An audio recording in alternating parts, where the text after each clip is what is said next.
तो चलिए आज एक ऐसी कहानी सुनते हैं जिसमें दो अलग अलग तरह के ईंधनों की बात है। एक जो पाइपलाइन से आता है और दूसरा जो जमीन से। ये कहानी एक ऐसे मॉडर्न संकट की है जिसका समाधान एक ऐसे पुराने ज्ञान में छिपा था जिसे हम में से ज्यादातर लोग शायद भूल चुके हैं। जरा एक पल के लिए सोचिए, क्या हो अगर एक सुबह आप उठें और पता चले कि आपके शहर में, अरे नहीं, पूरे देश में ही गैस की सप्लाई बंद हो गई है। क्या होगा? खाना कैसे बनेगा?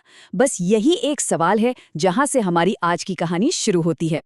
तो कहानी शुरू होती है एक शहर से, जहां गैस की एक देशव्यापी हड़ताल ने सबकी जिंदगी अचानक से रोक दी है। और इसी शहर में रहती हैं गौरी और उनका परिवार, जिनके घर का चूल्हा अब कई दिनों से बिल्कुल ठंडा पड़ा है। तो ये संकट, ये क्राइसिस बढ़ता कैसे गया? देखिए, पहले दिन घर का सिलेंडर खत्म हो गया, चलो कोई बात नहीं। दूसरे दिन पता चला कि ये तो पूरे शहर का हाल है, एक भी सिलेंडर नहीं मिल रहा, हड़ताल है। तीसरे दिन तक बाहर से खाना मंगा कर काम चलाया, लेकिन अब तो होटलों ने भी हाथ खड़े कर दिए। और चौथे दिन असली भूख ने दस्तक दी।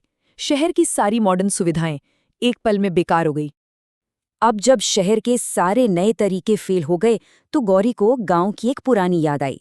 एक उम्मीद जगी, लेकिन इस समाधान को अपनाना इतना आसान नहीं था, क्योंकि इससे पहले कि ये पेट की आग बुझाता, इसने घर में एक नई बहस छेड़ दी, गोबर के अपमान की।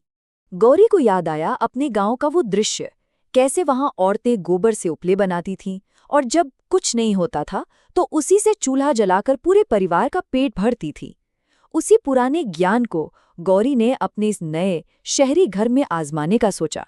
यहाँ पर एक बहुत ही कमाल की चीज सामने आती है। एक ही चीज, गोबर, लेकिन उसको देखने के दो बिल्कुल अलग नजरिए। सास के लिए ये गंदा था, अपवित्र था, पिछड़ेपन की निशानी थी, शर्म की बात। वहीं दूसरी तरफ गौरी के लिए वही गोबर ईंधन था, उम्मीद थी, एक जरूरी संसाधन था। सास का गुस्सा तो जैसे फूट पड़ा। उनका ये कहना कि फेंक इस गोबर को, हमें गोबर का खाना खिलाएगी, ये सिर्फ एक गुस्से भरी लाइन नहीं थी। ये उस गहरी सोच को दिखाती है जो अपने ही पारंपरिक ज्ञान को गंदा और बेकार मानती है। तो उपले वाला आइडिया तो काम नहीं आया, लेकिन गौरी ने हार नहीं मानी। और यहीं से कहानी एक बहुत ही दिलचस्प मोड़ लेती है, जहां परंपरा सिर्फ परंपरा नहीं रहती, बल्कि विज्ञान से जुड़ जाती है। गौरी को अपने स्कूल का विज्ञान का एक पाठ याद आ गया, बायोगैस। देखिए, ये कोई जादू नहीं है, सिंपल विज्ञान है।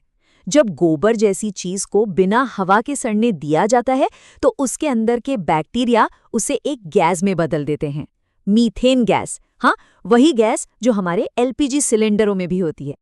और गौरी ने बस इसी विज्ञान को प्रैक्टिकल बना दिया। सिर्फ 4 आसान कदमों में उसने घर के पीछे ही एक छोटा सा बायोगैस प्लांट खड़ा कर दिया। पहले एक गड्ढा खोदा, फिर ताजे गोबर और पानी का एक घोल यानी स्लरी बनाई, गड्ढे में डालकर उसे एयर टाइट बिल्कुल बंद कर दिया और बस एक छोटी सी पाइप लगा दी गैस को सीधे चूल्हे तक लाने के लिए। तो गौरी के ये मेहनत, उसकी ये सूझबूझ आखिरकार रंग लाई। अब देखते हैं कि कैसे इस एक चूल्हे ने न सिर्फ घर की भूख मिटाई, बल्कि घर के अंदर जो तनाव था उसे भी कम करना शुरू कर दिया। और नतीजा कमाल का था। चूल्हे से निकली एक साफ नीली आग, बिना किसी धुएं के, बिल्कुल वैसी ही जैसी गैस सिलेंडर से निकलती है। ये सबूत था कि पुराने पारंपरिक स्रोतों से भी मॉडर्न क्लीन एनर्जी बनाई जा सकती है। लेकिन सास अब भी आपत्ति कर रही थी। तभी गौरी के पति रवि ने एक ऐसी बात कही जिसने सबको चुप करा दिया। उसका वो सीधा सा सवाल, भूखे रहने से तो अच्छा है ना माँ? इसने पूरी बहस को ही बदल दिया। बात अब अच्छे बुरे साफ गंदे की नहीं, बल्कि जिंदा रहने की थी। गौरी के इस एक काम का असर बहुत दूर तक गया। सबसे पहले उसका अपना परिवार भूखे सोने से बच गया। फिर जब घर से खाने की महक उठी तो पूरा पड़ोस भी उसके दरवाजे पर आ गया, उनका भी पेट भरा। और शायद सबसे बड़ा असर उसकी सास की सोच पर हुआ, जो धीरे धीरे बदलने लगी। और ये कहानी सिर्फ गौरी के घर पर ही खत्म नहीं हुई। देखते ही देखते गौरी अपने पूरे मोहल्ले की हीरो बन गई, जरूरतमंद हर घर के लिए बायोगैस प्लांट बनाते हुए। तो इस पूरी कहानी से हमें सीखने को क्या मिलता है? इसका सबक बहुत गहरा है। ये हमें बताती है कि मॉडर्न दुनिया में रहते हुए भी हमारी जड़ों का ज्ञान कितना कीमती हो सकता है। तो आखिर इससे क्या क्या बातें सामने आती हैं?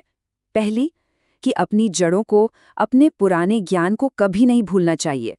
दूसरी, कि असली ज्ञान की परख संकट के समय ही होती है। और तीसरी, और शायद सबसे ज़रूरी, कि जिन चीज़ों को हम पिछड़ा हुआ समझकर पीछे छोड़ देते हैं, अक्सर उन्हीं में सबसे बड़ी ताकत छुपी होती है। और ये कहानी हम सब के लिए एक सवाल छोड़ जाती है। सोचने वाली बात है कि हम सबके पास अपना ऐसा कौन सा जड़ों का ज्ञान है, कोई ऐसा हुनर, कोई ऐसी सीख जो हमारे बुजुर्गों से मिली हो और आज भी इस मॉडर्न लाइफ में हमारे काम आ सकती हो।